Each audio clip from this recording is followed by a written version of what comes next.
Hai, Assalamualaikum. Okey, jumpa lagi kita dalam satu lagi video channel Uncle Din ni.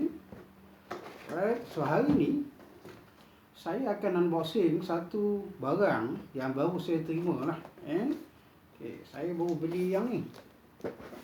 Live broadcast equipment, microphone, condenser microphone. Bersama dengan boom. Okey.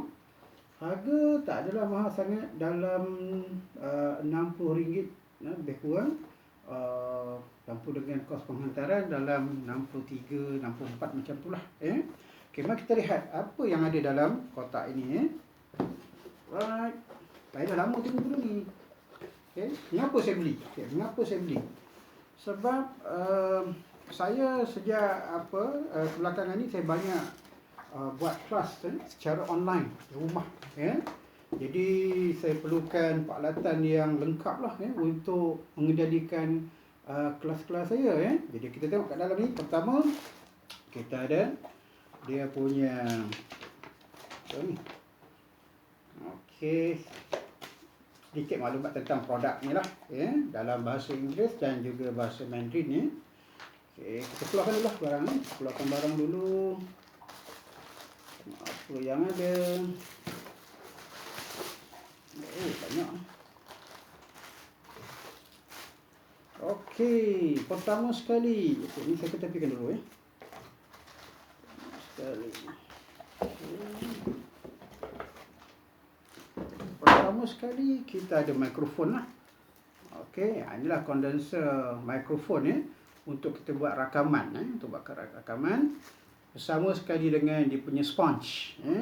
Jadi kita boleh masukkan sponge macam ni. Okey, itu nanti dia ada holder je lah. Okay, so kita ada mikrofon. Yang kedua, kita ada holder dia. Okey, ini holder dia, pemegang dia. Okey, ini pemegang dia. Right. Okay, nanti so kita boleh letak lah. Ni holder Okey, holder. Yang ketiga, satu lagi holder. Okey, ini holder ni untuk kita pasang pada boom nanti. Okey, nanti kita akan pasang pada boom, tangkup gitu. Alright. Apa lagi kita ada? Kabel lah. Kita ada kabel. Okey, so kita ada kabel. Kita sambung mikrofon kita kepada kita punya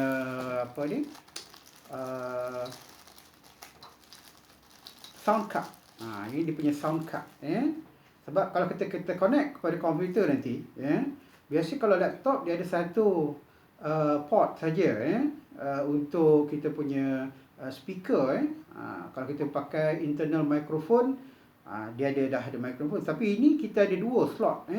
Satu untuk kita punya mikrofon, mikrofon. Satu lagi untuk kita punya speaker. So ni barang-barang dia. Okey, kemudian kita ada ni apa ni? Okey, ini dia punya ini kita punya grip. Nanti kita nak sambung, nak letak kita punya boom nanti. Alright, ini dia. Letak sini. Dan okey, inilah boom dia.